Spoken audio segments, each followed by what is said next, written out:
June 23rd, 2018. It was a rainy afternoon in northern Thailand, near a massive cave system known as Tham Luang. A youth soccer team called the Wild Boars, made up of 12 boys, and their 25-year-old coach, Ekapol, decided to explore the cave after practice. To them, it was just a fun adventure. The boys laughed as they walked deeper underground, using flashlights to guide their way through the darkness. But that day, something went terribly wrong. Thailand's monsoon season had begun, and rainwater from the mountains started flooding the cave far faster than anyone expected. When the boys tried to leave, the entrance was already underwater. They had no choice but to move deeper inside. Darkness, cold air, narrow tunnels filled with mud and rising water. Eventually, they climbed onto a small rocky ledge above the floodwater.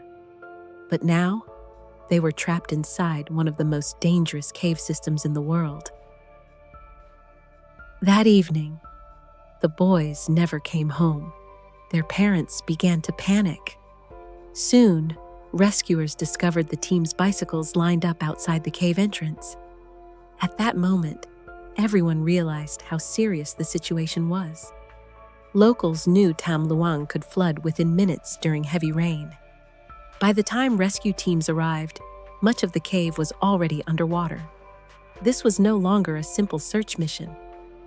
Thailand's Navy SEALs, international cave divers, engineers, and volunteers from around the world rushed to help. But the challenges were overwhelming. The cave stretched for miles underground. Some tunnels were barely wide enough for a single person. The floodwater was so muddy that divers couldn't see anything. Several experienced cave divers later admitted, "This was one of the most dangerous dives we had ever attempted." Meanwhile, deep inside the cave, the 12 boys and their coach sat silently in complete darkness. They had almost no food, no clean drinking water. To survive, they drank water dripping from the cave walls. Coach Ekapol, who had once lived in a Buddhist monastery, tried to keep the boys calm by teaching them meditation and controlled breathing. "Save your energy," he kept telling them. The boys encouraged one another as they waited in the darkness. One day passed, then 2, then 5. Still, nobody came. Soon, the story spread across the world. News reporters arrived in Thailand. Elite rescue divers flew in from different countries. Military teams worked day and night. The rescue operation became a race against time because the rain wasn't stopping. If the water level continued to rise, reaching the boys might become impossible. On the 9th day, 2 British cave divers, Rick Stanton and John Valanthan, pushed farther into the flooded tunnels than anyone else had managed before.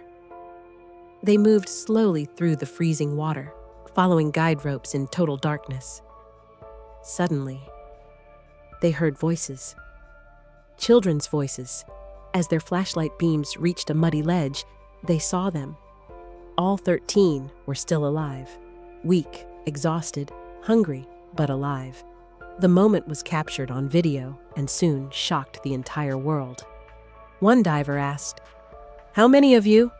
One of the boys answered, 13. The diver smiled and replied, "Brilliant." But the hardest part had only just begun. Finding the boys was one thing, getting them out alive was another. None of the children knew how to dive. Yet the only path out was through miles of flooded tunnels. Some passages were so narrow that even experienced divers struggled to squeeze through. At times, visibility dropped to absolute zero. The question was terrifying. How do you rescue children from a flooded cave they cannot swim through? Even the world's top rescue experts struggled to find an answer. Then tragedy struck. A former Thai Navy SEAL named Saman Kunan died while delivering oxygen tanks deep inside the cave. His death reminded everyone just how dangerous the mission truly was. Many people began to fear the rescue was impossible, but nobody gave up. Finally, rescue teams created an incredibly risky plan. Each boy would wear a full-face diving mask and be guided out by expert cave divers through the flooded tunnels. Doctors even prepared calming medication to prevent panic underwater. It was an extremely dangerous decision, but there was no other choice. On July 8, 2018, the rescue operation began. One by one, the boys were carefully guided through the darkness. The journey took hours. Divers pulled them through muddy tunnels, underwater passages, and razor-thin gaps between rocks. Around the world, millions of people watched and waited for updates. When the first boys safely emerged from the cave, people cried with relief. The next day, more boys were rescued. Then, finally, on July 10th, after 18 terrifying days underground, the last boy and Coach Ekapol emerged from the cave alive. All 13 survived. The Thai Cave Rescue became one of the most extraordinary rescue missions in modern history. Years later, people still remember one powerful truth about this story. Inside that dark cave, the boys were terrified, but they stayed together. They never abandoned one another. And across the world, complete strangers risked their own lives to save them. Maybe that is the most unforgettable part of all. When darkness becomes its deepest, human beings still find ways to save each other.